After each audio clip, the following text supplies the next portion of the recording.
LP leader Eleti Maheshwar Reddy సంచలన వ్యాఖ్యలు చేశారు. బీజేపీ ఎమ్మెల్యేలు టచ్ చేస్తే కాంగ్రెస్ ప్రభుత్వం కూలిపోవడం ఖాయమంటూ జోసి చెప్పారు.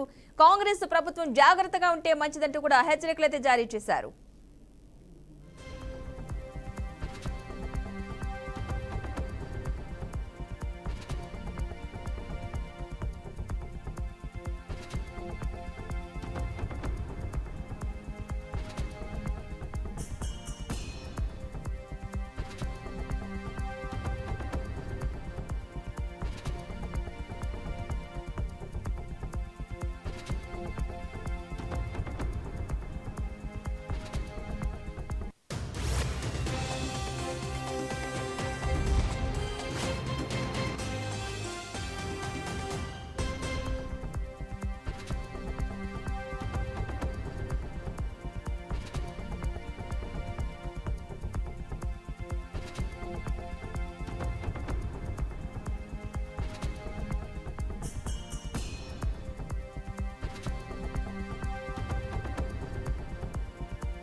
BJP LP leader Eleti Maheshwar Reddy అయితే సంచలన వ్యాఖ్యలు చేశారు. బీజేపీ ఎమ్మెల్యేలు టచ్ చేస్తే కాంగ్రెస్ ప్రభుత్వం కూలిపోవడం ఖాయమంటూ కూడా జోసి చెప్పారు. కాంగ్రెస్ ప్రభుత్వం జాగ్రత్తగా ఉంటే మంచిదంటూ కూడా హెచ్చరికలు అయితే జారీ చేశారు. ఇదే అంశానికి సంబంధించిన పూర్తి సమాచారాన్ని మా ప్రతినిధి రాజశేఖరాచారి లైవ్ లో అందిస్తారు.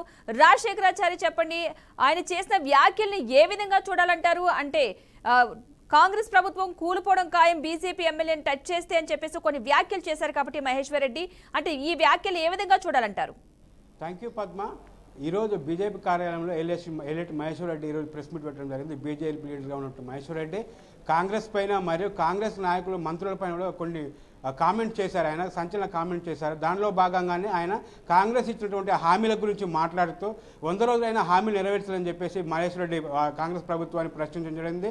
గతంలో టీపీసీసీ అధ్యక్షుడిగా ఉన్నటువంటి రేవంత్ రెడ్డి ఇప్పుడు సీఎం అయిన తర్వాత అతను హామీల గురించి మర్చిపోయాడని చెప్పేసి కేవలం అధికారం కోసమే, వసూళ్ల కోసమే అతను అధికారంలోకి సీఎంగా అయ్యాడని చెప్పేసి ఆయన చెప్పడం జరిగింది. గతంలో సిర్పూర్ ఎమ్మెల్యే అయినటువంటి పాల్వాయి హరీష్ సీఎంను కలిసినప్పుడు నియోజకవర్గం సంబంధించిన అభివృద్ధి పనుల కోసం తను కలిశారని చెప్పేసి కలిసినప్పుడు అప్పుడు కాంగ్రెస్ ప్రభుత్వానికి చెందినటువంటి కొంత మంత్రులు కావచ్చు, నాయకులు కావచ్చు, బీజేపీకి సంబంధించినటువంటి ఎమ్మెల్యేలు 9 మంది మాతో టచ్లో ఉన్నారని చెప్పేసి ఆయన కాంగ్రెస్ ప్రభుత్వం ఉన్నటువంటి నాయకులు కావచ్చు, అలాగే ప్రభుత్వంలో ఉన్నటువంటి కొందరు మంత్రులు కూడా కొంచెం సంచలన వ్యాఖ్యలు అప్పట్లో చేయడం జరిగింది. అప్పట్లో కూడా బీజేపీ చాలా గట్టి కౌంటర్ ఇచ్చింది. ఎందుకంటే బీజేపీకి సంబంధించిన ఎవరే కూడా కాంగ్రెస్లో ఏ పార్టీలో చేరబోరు, బీజేపీకి ఒక సిద్ధాంతాలు ఉంటాయని చెప్పేసి గతంలో బీజేపీ క్లారిటీ ఇచ్చింది. మళ్ళీ ఇప్పుడు అదే కాంగ్రెస్ పార్టీకి చెందినటువంటి కోమటిరెడ్డి వెంకటరెడ్డి సంచలన వ్యాఖ్యలు చేయడం జరిగింది. బీజేపీకి సంబంధించిన ఎమ్మెల్యేలు మొత్తం మాకు టచ్లో ఉన్నారని చెప్పేసి చేసిన నేపథ్యంలో ఈరోజు మహేశ్వర్ రెడ్డి దానికి కౌంటర్గా ప్రెస్ మీట్ పెడుతూ ఎవరో బీజేపీకి సంబంధించిన ఎమ్మెల్యేలు కానీ ఎవరైనా కాంగ్రెస్ టచ్లో లేరు, వారి అభివృద్ధి పనుల కోసమే గతంలో కలవడం జరిగిందని చెప్పడం జరిగింది. ఒకవేళ బీజేపీకి సంబంధించిన ఎమ్మెల్యేలు ఒక్కరిని టచ్ చేసినా మాత్రం 48 గంటలు మీ ప్రభుత్వం కూలిపోతుందని చెప్పేసి ఆయన చాలా ఘాటు వ్యాఖ్యలు చేయడం జరిగింది. ఎందుకంటే గతంలో కూడా ఇలాగే మాట్లాడారు కాబట్టి ఒక్క ఎమ్మెల్యే కూడా టచ్ చేసినా కానీ బాగుండని చెప్పడం జరిగింది. అలాగే మీరు కాదు గేట్లు తెరిచేది, మేము తెరిస్తే మాత్రం 48 గంటలు కాదు, ఒక్కరోజు కూడా పట్టదని చెప్పేసి అలా చెప్పడం ఏలేటి మహేశ్వర్ రెడ్డి చెప్పారు. మరోవైపు ఫోన్ ట్యాపింగ్ పై కూడా ఆయన మాట్లాడుతూ మరొక వ్యాఖ్యలు చేశాడు. ఫోన్ ట్యాపింగ్ చేసిన బీఆర్ఎస్ ప్రభుత్వం ఉన్నప్పుడు ఫోన్ ట్యాపింగ్ విషయంలో ఉన్న అప్పుడు మంత్రులు ఎవరైతే ఉన్నారో కేటీఆర్ కావచ్చు, సీఎం కేసీఆర్ కావచ్చు, అలాగే డీజీపీ పైన కూడా ఇలా 4 పైన కూడా తప్పకుండా ఇప్పుడు విచారణ చేయాలని చెప్పేసి ఆయన చెప్పడం జరిగింది.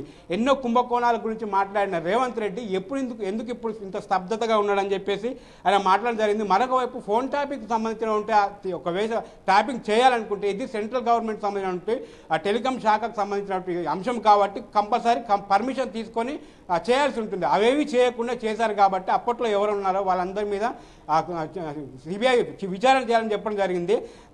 మొత్తంగా ఈరోజు ఏలేటి మహేశ్వర్ రెడ్డి కాంగ్రెస్ పైన కూడా ఘాటు వ్యాఖ్యలు చేశారు. ఎవరిని ముట్టుకున్నా కానీ మాత్రం 45 గంటలు గవర్నమెంట్ పడేస్తామని చెప్పేసి చెప్పడం జరిగింది.